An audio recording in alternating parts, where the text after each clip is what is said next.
Halo dan selamat datang kembali. Kita sering banget kan dengar pepatah itu, pemenang tidak pernah menyerah. Dan yang menyerah tidak pernah menang. Betul. Betul. Kedengarannya heroik banget ya. Tapi saya jadi mikir, apa iya sesederhana itu? Nah, itu dia pertanyaannya. Gimana kalau menyerah tapi di saat yang tepat justru adalah langkah paling cerdas? Karena dilema antara bertahan sama berhenti ini bukan cuma kata-kata motivasi kan? Ini keputusan strategis yang kita hadapi tiap hari. Benar. Di pekerjaan, di hubungan, di proyek yang kita mulai. Dan hari ini, kita nggak akan cuma ngomongin soal semangat. Tapi kita akan bedah psikologi dan strategi di baliknya. Oke, kita kupas tuntas. Anda sudah ngumpulin beberapa sumber yang luar biasa, mulai dari neraka pelatihan Navy SEAL, Betul. kisah bertahan hidup yang gila di puncak gunung, sampai kebiasaan para eksekutif paling efektif. Tujuannya satu, kasih Anda kerangka berpikir untuk tahu kapan harus terus maju dan kapan harus bilang, cukup, saya selesai di sini. Kita mulai dari yang paling ekstrim ya, pelatihan Navy SEAL. Mari kita mulai dari sana. Karena untuk memahami kapan harus berhenti, kita harus paham dulu apa yang membuat orang bisa bertahan. Bertahan dalam kondisi yang hampir mustahil. Sip. Kisah pertama ini tentang James Waters. Mimpinya dari kecil itu jadi perenang All-American. Oke? Di tahun terakhir kuliahnya, mimpi itu udah di depan mata. Sampai suatu hari, tangannya membentur dinding kolam renang. Patah. Aduh, Mimpinya hancur. Tapi, di tengah kehancuran itu, dia malah memutuskan melakukan hal yang lebih gila lagi. Ikut pelatihan Navy SEAL yang namanya BUDS. sekedar konteks ya. BUDS ini bukan sekedar latihan fisik berat. Ini dirancang untuk menghancurkan mental. Betul. Para kandidat itu sengaja dibuat kurang tidur selama 110 jam non-stop. Disuruh gotong batang kayu berat berjam-jam. Tapi ada satu tes yang paling ditakuti. Namanya pool comp. Bayangin deh, Anda di bawah air, pakai alat selam lengkap, tiba-tiba instruktur datang, regulator ditarik paksa dari mulut Anda, selang udara diikat jadi simpul-simpul aneh. Wow. Otak Anda langsung teriak, gue bakal mati. Dan sementara Anda panik, si instruktur terus gangguin. Dibuat seolah-olah lagi panik beneran di tengah laut. Gila. Kurang dari 20% yang lulus tes ini di percobaan pertama. Dan tingkat atrisi atau julma yang gagal di angkatan James Waters kelas 264 itu mencapai 94%. 94%? Dari 256 orang yang mulai, cuma 16 yang akhirnya lulus. Dan James Waters, si perenang yang patah tangan itu, ada di antara 16 orang itu. Pertanyaannya, kok bisa? Apa yang bedain dia sama 240 orang lainnya yang menyerah? Apa dia sekedar lebih kuat secara fisik? Ternyata bukan, kuncinya bukan itu. Ini yang membawa kita ke penelitian Martin Seligman soal learned helplessness, kepasrahan yang dipelajari. Oke, Dulu dia bikin eksperimen agak kontroversial sih, di mana dia kasih sengatan listrik ringan ke anjing. Awalnya, anjing-anjing itu panik, coba kabur. wajar. Tapi lama-lama mereka sadar nggak ada jalan keluar. Akhirnya pas penelitinya buka jalan keluar, anjing-anjing itu nggak lari. Mereka cuma diam, pasrah, nerima sengatan. Mereka udah belajar kalau usaha mereka sia-sia. Mereka belajar untuk menyerah. Tepat. Tapi, dan ini bagian yang paling menarik, sekitar sepertiga subjek, baik hewan maupun manusia, nggak pernah jadi pasrah. Oh iya, Mereka terus aja coba, terus cari jalan keluar, nggak peduli seberapa sering mereka gagal. Seligman penasaran apa bedanya. Jawabannya ada di explanatory style, kisah yang kita ceritakan ke diri kita sendiri. Dia merumuskannya jadi 3P. oke, 3P. Orang pesimis, waktu ketemu hal buruk, ceritanya begini. Ini permanen, siksaan ini nggak akan pernah berakhir. Betul. Ini pervasif, semua instruktur di sini emang brengsek, dan ini personal. Gue emang payah soal ginian. Sementara orang optimis melihat masalah yang sama persis, tapi ceritanya beda total. Ini temporer. Rasa sakit ini cuma sementara. Oke. Ini spesifik, hari ini aja cuacanya parah, makanya latihannya berat. Dan bukan salah mereka, dalam artian bukan karena cacat karakter. Jadi kayak gue jago, cuma hari ini lagi apes aja gitu ya. Persis, James Waters di tengah neraka Woods itu terus-menerus cerita ke dirinya sendiri pakai narasi optimis ini. Tunggu dulu, bagian bukan salah mereka itu kedengarannya agak bahaya. Di mana batas antara optimisme dengan sekedar ya cari-cari alasan dan tidak mau bertanggung jawab? Pertanyaan bagus. Ini bukan berarti lari dari tanggung jawab ya. Ini tentang membedakan antara identitas diri dengan sebuah kejadian. Maksudnya? Orang pesimis bilang, saya gagal karena saya adalah seorang yang gagal. Itu personal. Orang optimis bilang, saya gagal dalam tugas ini, kali ini mungkin karena strateginya salah. Oke, paham. Ini memungkinkan mereka untuk mencoba lagi dengan cara berbeda, tanpa merasa diri mereka hancur. Ini soal memisahkan hasil dari harga diri. Wow, jadi narasi di kepala kita itu sepenting itu ya? Gila, itu kan persis seperti yang dibilang Viktor Frankl di kamp konsentrasi. Betul sekali. Dia bilang, yang bertahan hidup di sana bukan yang paling kuat fisiknya, tapi mereka yang punya mengapa. Mereka yang punya cerita. Cerita tentang seseorang yang menunggu di rumah atau pekerjaan penting yang belum selesai. Benar, kutipan yang terkenal itu, dia yang tahu mengapa untuk hidup, bisa menanggung hampir semua bagaimana. Persis, cerita yang kita bisikan ke diri sendiri itu bahan bakar kegigihan. Tapi gimana kalau situasinya udah gila banget, sampai optimisme aja rasanya kayak menipu diri sendiri? Nah, ini dia. Gimana kalau Anda jatuh ke jurang es sendirian dengan kaki patah? Kisah pendaki gunung Joe Simpson di Ciula Grande, Peru. Waktu turun dari puncak, dia kepleset, jatuh, dan kakinya patah parah. Tulangnya sampai keluar. Aduh, Temennya, Simon, coba menurunkannya pakai tali. Tapi, badai salju datang. Simon nggak bisa lihat atau dengar apa-apa. Dan dia mulai ikut terseret dari tebing. Akhirnya, dengan berat hati, Simon mengambil keputusan paling mengerikan. Dia potong tali itu. sebuah keputusan yang brutal, tapi dalam situasi hidup mati ya. Bisa dimengerti, dia berasumsi temannya sudah tewas. Benar. Joe jatuh bebas ke dalam kervas, jurang es yang dalam. Ajaibnya, dia nggak mati. Dia mendarat di semacam jembatan salju di dalam jurang. Wow, Kondisinya, sendirian, kaki patah, nggak ada makanan, dan tahu temennya udah ninggalin dia. Logika manapun pasti bilang, sudah tamat. pasti. Tapi disinilah Joe melakukan sesuatu yang jenius sekaligus gila. Dia mengubah situasi hidup mati ini jadi sebuah permainan. Bukan dengan afirmasi positif ya, tapi benar-benar mengubah kerangka berpikirnya jadi sebuah game. Tepat sekali. Dia nggak mikir, aku harus bertahan hidup. Itu terlalu besar, terlalu mustahil. Dia malah bikin target-target kecil. Oh, dipecah-pecah gitu? Betul. Oke, gue harus sampai ke batu besar di depan itu dalam 20 menit. Bisa nggak ya?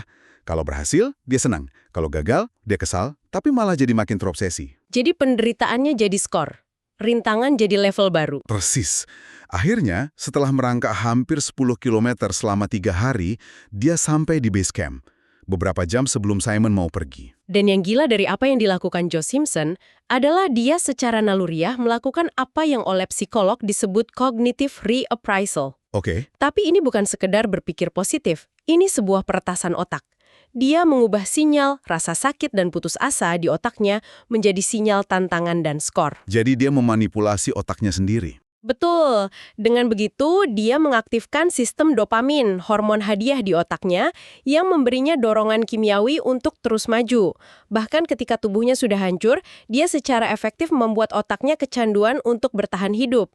Jadi, ini bisa kita pakai buat, katakanlah, ngerjain skripsi yang bikin stres, atau proyek kerjaan yang rasanya nggak ada habisnya. Sangat bisa. Kerangka permainan ini manjur karena 3 hal. 1, bisa dimenangkan. Bisa dimenangkan. Anda mungkin nggak tahu cara menyelesaikan skripsi 100 halaman, tapi Anda tahu Anda bisa menulis 1 paragraf dalam 30 menit ke depan. Ini memberikan rasa kontrol. Oke, masuk akal. 2, tantangan baru. Otak kita suka hal baru, jadi daripada bilang kerjaan numpuk, coba bilang, oke, level 1, beresin semua email. Level 2, bikin outline presentasi. Oke. Dan ketiga, yang paling penting, umpan balik cepat. Dalam game, Anda langsung tahu menang atau kalah. Centang 1 tugas di to-do list Anda. Itu umpan balik. Perasaan kemajuan, sekecil apapun, adalah bahan bakar yang luar biasa. Oke. Kegigihan itu penting. Didorong oleh narasi dan bisa dihack dengan menjadikannya permainan. Saya paham. Tapi, bukankah ada bahayanya? Kalau kita terlalu fokus sama jangan menyerah, kita bisa-bisa malah terus nabrakin kepala ke tembok yang sama. Pasti ada titik di mana berhenti itu justru langkah paling jenius kan? Nah, akhirnya kita sampai ke sisi lain dari koin ini. Dan Anda benar sekali. Terlalu banyak kegigihan pada hal yang salah, itu sama destruktifnya dengan terlalu cepat menyerah. Berhenti itu bukan tanda kelemahan. Tapi, Berhenti adalah sebuah skill, sebuah strategi tingkat tinggi. ini membawa kita ke kisah Spencer Glendon. Dia ini lulusan Harvard, partner di salah satu firma investasi terbesar dunia. Super sukses, tapi di balik layar, dia punya masalah kesehatan yang parah. Bayangkan punya penyakit yang terus-menerus menyerang usus Anda, sampai-sampai merusak organ lain seperti hati. Berat sekali. Untuk bertahan hidup, dengan transplantasi, dia harus minum obat yang pada dasarnya mematikan sistem kekebalan tubuhnya. Artinya, flow biasa yang bagi kita cuma butuh istirahat sehari, Bagi dia bisa berarti rawat inap seminggu. energinya sangat-sangat terbatas. Tepat. Betul. Mungkin dalam sehari dia cuma punya energi untuk melakukan satu hal penting. Cuma satu. Wow! Kondisi ini memaksa dia jadi ahli soal opportunity cost atau biaya peluang. Setiap hal yang dia pilih untuk lakukan, berarti ada ribuan hal lain yang nggak bisa dia lakukan. Jadi baginya berhenti itu bukan kegagalan. Bukan. Dia menyebutnya strategi quitting atau berhenti secara strategis. Dia nggak punya pilihan lain ya. Dia harus tanpa ampun membuang semua hal yang cukup baik atau lumayan penting supaya energinya yang super terbatas itu bisa fokus 100% ke hal yang paling penting. Benar. Konsultan manajemen legendaris Peter Drucker pernah bilang, eksekutif yang efektif itu nggak bertanya apa yang akan saya mulai kerjakan. Mereka selalu bertanya, apakah hal ini masih layak dikerjakan? Dan kalau jawabannya, Tidak. mereka langsung membuangnya. Jadi dia berhenti melakukan apa misalnya? Ada contoh konkretnya? Sumbernya tidak merinci, tapi kita bisa bayangkan ya, mungkin dia berhenti datang ke rapat-rapat yang tidak krusial, padahal secara politik kantor itu penting. Oke. Mungkin dia berhenti merespons email yang tidak mendesak. Berhenti dari proyek sampingan yang menarik, tapi tidak utama. Intinya dia melakukan audit brutal terhadap waktu dan energinya. Betul. Dan memangkas semua yang bukan prioritas nomor 1. Ini seperti berkebun. Seorang tukang kebun yang hebat itu tidak hanya fokus menanam bibit baru. Pekerjaan terpentingnya justru mencabuti rumput liar. Saya suka analogi itu. Strategi quitting itu adalah proses mencabuti proyek rumput liar dalam hidup Anda, supaya hal-hal yang benar-benar penting punya ruang untuk tumbuh. Analogi yang kena banget sih. Saya jadi ingat dulu mati-matian belajar main gitar selama setahun. Benci setengah mati latihannya, dan hasilnya payah. Hahaha. Berhenti rasanya seperti mengakui kegagalan. Tapi sekarang kalau dipikir-pikir, waktu dan energi yang saya dapat kembali dari berhenti itu jauh lebih berharga. Saya bisa pakai buat hal lain yang saya lebih nikmati dan lebih jago. Persis. Jim Collins dalam risetnya untuk buku Good to Great menemukan hal serupa di level perusahaan. Oh iya. Perusahaan yang melompat dari baik menjadi luar biasa seringkali membuat perubahan besar. Bukan dengan memulai inisiatif baru, tapi dengan berhenti melakukan hal-hal yang menghambat mereka. Mereka membuat stop doing list. Tepat. Ini pertanyaan refleksi yang bagus untuk Anda. Bukan apa yang akan Anda lakukan lebih banyak, tapi apa yang akan Anda lakukan lebih sedikit. Apa rumput liar yang perlu Anda cabut? Tapi masalahnya, gimana kita tahu mana yang rumput liar dan mana yang tanaman berharga? Apalagi kalau kita baru mulai karir atau baru cari jati diri. Gimana kita tahu apa yang layak dipertahankan? Nah, itu pertanyaan pamungkasnya. Kalau Anda belum tahu apa prioritas utama Anda, apa gunung yang ingin Anda daki, maka tugas Anda bukan kegigihan. Lalu apa? Tugas Anda adalah eksperimen. Ini seperti kisah Matt Polly. Waktu remaja, dia itu jadi kantong samsak di sekolah. Sering dibully. Suatu hari, entah dapat ide dari mana, dia impulsif memutuskan pindah ke Tiongkok buat belajar kungfu di kuil Shaolin. Nekat banget keputusannya. Sangat. Orang tuanya sampai marah dan menghentikan kiriman uang. Dia harus bertahan hidup sendiri di sana. Kena disentri, cedera, tapi dia terus lanjut. Kisah Matt ini bukan soal kegigihan membabi buta. Ini adalah sebuah eksperimen ekstrim untuk menemukan sesuatu yang beresonansi dengannya. Ini persis seperti prinsip di Silicon Valley. Fail fast, fail cheap. Gagal dengan cepat, gagal dengan murah, dan ada ilmu di baliknya. Peneliti Richard Wiseman mempelajari orang yang merasa dirinya beruntung dan sial. Oke, Ternyata keberuntungan itu bukan sihir. Orang yang beruntung adalah orang yang lebih terbuka sama pengalaman baru, lebih sering mencoba hal-hal baru, Jadi mereka menciptakan keberuntungan sendiri ya? Secara statistik ya, makin banyak tiket lotre yang Anda beli, makin besar kemungkinan Anda menang. Mereka secara aktif menciptakan peluang keberuntungan mereka sendiri. Kayak komedian yang lagi siapin materi spesialnya. Chris Rock itu kan nggak duduk diam di kamar terus nulis 1 jam lawakan yang dijamin lucu. Sama sekali tidak. Dia pergi ke klub-klub komedi kecil, malam demi malam, bawa secari kertas berisi ratusan ide lelucon. Dan sebagian besar pasti gagal ya. Gagal total, penonton diam 1000 bahasa. Dia secara strategis berhenti menggunakan lelucon yang garing itu dan mempertahankan sedikit yang berhasil bikin orang tertawa. Prosesnya adalah ribuan eksperimen kecil. Dia mengumpulkan data, bukan menunggu inspirasi. Jadi ini sintesisnya untuk Anda. Kalau Anda belum tahu apa yang harus Anda tekuni dengan kegigihan seorang Navy SEAL, maka fase Anda sekarang adalah menjadi seorang eksperimentalis. Seperti Matt Pulley atau Chris Rock. Betul. Coba banyak hal. Cicipi berbagai menu. Sebagian besar mungkin nggak akan Anda suka, dan itu tidak apa-apa. Berhentilah dengan cepat dari yang tidak cocok, supaya Anda bisa lebih cepat menemukan apa yang layak untuk tidak dihentikan. Kegagalan dalam sebuah eksperimen itu bukan akhir dunia. Itu adalah data. Data berharga yang bilang, oke, jalan ini buntu, coba jalan lain. Oke, jadi kalau kita tarik benang merahnya, kegigihan dan berhenti itu ternyata bukan musuh bebuyutan.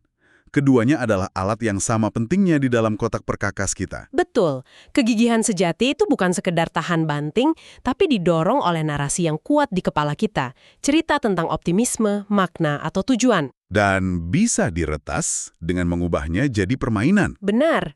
Dan kalau tantangannya terlalu besar, kita bisa meretasnya dengan mengubahnya jadi permainan. Tapi di sisi lain, berhenti secara strategis bisa jadi tindakan paling produktif yang kita lakukan.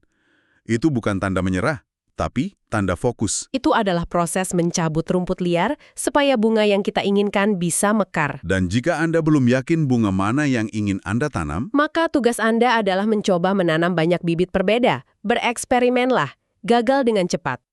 Karena kegigihan yang membabi buta pada hal yang salah bisa sama merusaknya dengan terlalu cepat menyerah pada hal yang benar. keseimbangan strategis, itu kuncinya. Tepat. Jadi sebagai pemikiran penutup untuk Anda renungkan, coba ambil satu hal dalam hidup Anda sekarang. Bisa proyek di kantor, tujuan karir, atau bahkan sebuah hubungan. Oke? Sekarang, tanyakan pada diri Anda dengan jujur, apakah ini adalah sesuatu yang butuh lebih banyak kegigihan, di mana Anda perlu menceritakan kisah yang lebih baik pada diri sendiri, mengubahnya menjadi permainan? Atau, apakah ini adalah rumput liar yang sudah terlalu lama menyedot energi Anda yang perlu Anda cabut dengan strategis untuk memberi ruang pada sesuatu yang jauh lebih besar dan lebih penting untuk tumbuh? Keputusan itu ada di tangan Anda.